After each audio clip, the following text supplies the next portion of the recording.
tiene que ver con el fortalecimiento de la competitividad de América del Norte. Y fundamentalmente nos habla de cómo tenemos que relanzar los temas dentro del acuerdo que nos permitan fortalecer las cadenas de valor en la región, poder garantizar que los beneficios sean sobre todo para los miembros de esta integración y que nos ayude a alinearlo a nuestro proyecto de política industrial. Estas cadenas, como siempre, se fortalecen a través de los mecanismos de reglas de origen de un tratado. Lo hemos dicho siempre, se pueden fortalecer siempre cuidando la eficiencia y la competitividad de las cadenas. Lo he dicho en otras ocasiones, hay un refrán mexicano que ilustra muy bien el tema de lo delicado de las cadenas, que es ni tanto que queme al santo, ni tan poquito que no lo alumbre, porque si nos equivocamos podemos darnos un balazo en el pie, porque hay cadenas que hoy desaparecieron desde hace 25 años de América del Norte y no están aquí, están en Asia, y son las cadenas de los electrónicos. Si quisiéramos obligar al sistema a que en el corto plazo exijamos integración del 90%, lo único que va a pasar es que va a ser más barato para muchas de esas empresas localizadas en China o en Corea exportarnos directamente pagando MFN en Estados Unidos o en México, en lugar de pasar por los costos de relocalización. Sin embargo, hay espacio para esfuerzo y sobre todo si lo calendarizamos como una estrategia de política industrial. El segundo gran pilar es avanzar hacia un comercio regional inclusivo y responsable. Aquí están todos los temas dentro de la negociación que tiene que ver con piso parejo para los actores de la economía y de la sociedad mexicana. Y aquí, ¿qué es lo que tenemos que considerar? Hace 22 años, el acuerdo no incluyó un capítulo para cómo integrar a las pequeñas y medianas empresas dentro del proceso de integración. No había un tema de emprendedurismo y de alentar el mismo.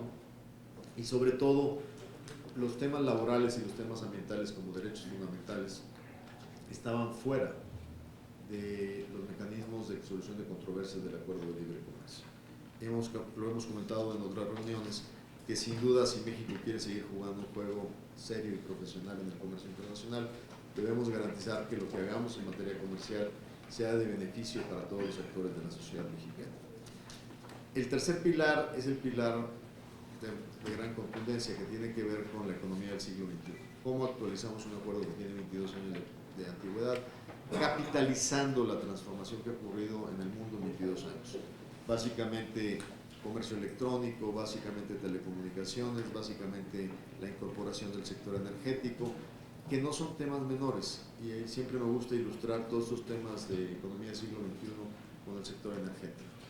Cuando hablo del sector energético, en automático los analistas asumen que es por el cambio constitucional de México en materia energética y la apertura del sector a la inversión privada. Esa es solo una de las historias que cambiaron en 22 años, pero hay otras historias igualmente contundentes, como el descubrimiento del gas de lutita, del petróleo Shell, de las nuevas tecnologías de petróleo derivado de arenas en Canadá, que nos da una visión de América del Norte con un nuevo nivel de integración energética. Y para que eso ocurra necesitamos quitar las barreras en toda América del Norte para esa convivencia. Por ejemplo, la autorización para los grid eléctricos, la compra de petróleos ligeros para complementar el petróleo pesado mexicano, que a veces está sujeto a prioridades y a regulaciones excesivas, ¿no? Y finalmente, en estos cuatro pilares, el pilar de certidumbre al comercio y a la inversión. Gran parte del valor de los tratados es no solo eliminar aranceles y abrir áreas de libre comercio, sino dar certidumbre a los inversionistas. Y esta certidumbre pasa por muchos capítulos, pasa por darle certidumbre a las inversiones, por tener claramente cómo vamos a dirimir controversias, por saber claramente cómo vamos a aplicar científicamente las medidas sanitarias y sociosanitarias dentro del proceso, de tal manera que quien va a arriesgar un peso sepa cómo lo va a arriesgar y por qué lo va a arriesgar. Así es que, sin duda, creo que va a ser muy importante que cuidemos la certidumbre generada por el acuerdo. Les diría que claramente estos cuatro pilares intentan definir los objetivos de negociación, y lo he dicho frente a los medios de comunicación. Ni México, ni en algún momento cuando Estados Unidos sacó el documento del 17 de julio, algunos medios nos decían, Ya Estados Unidos sacó sus objetivos, ya Canadá sacó sus objetivos. A quien escribió así le hablé y le dije, oye, no seas malito, compártanme los objetivos de Canadá porque no los he visto.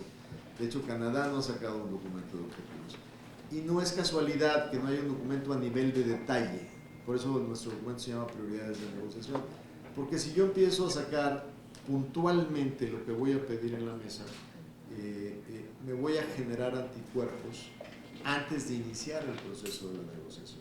Si hay intereses afectados en Estados Unidos que no les gusta mi posición, se van a empezar a movilizar para tratar de bloquear claramente el proceso. Entonces, seremos oportunos, seremos transparentes y estaremos informando, sobre todo al Senado de la República en este proceso de acompañamiento de una manera puntual y permanente.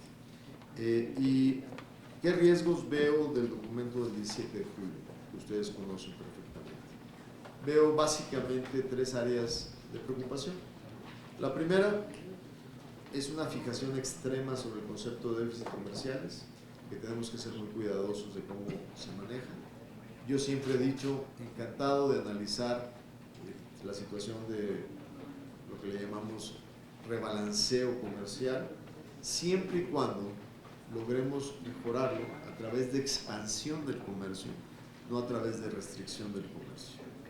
El otro tema que puntualmente fue procesado justamente en el Senado por el senador Cordero y la senadora Cuevas, que es el tema del capítulo 19, que sin duda tomamos nota de la determinación del Senado en cuanto a la importancia del mismo. Y yo agregaría otro elemento, que es un comentario que hay en ese documento sobre salvaguardas. En salvaguardas hay un tratamiento especial en América del Norte que exentúa o le da licencia a estos 3 países de no ser tratados igual que el resto del mundo. ¿Por qué es importante ser cuidadosos? Porque la salvaguarda es un mecanismo automático para reintroducir aranceles cuando consideramos que una industria ha sido seriamente dañada y no tiene el mismo nivel de exigencia que tienen las investigaciones en materia de competencia desleal o de comercio desleal. Entonces, dar la tentación de utilizar instrumentos que ya habían sido desincentivados a ser usados en América del Norte sería como abrir la caja de Pandora de nuevo. Entonces, y los más afectados no serían necesariamente solo los exportadores mexicanos, pudieran ser los exportadores estadounidenses.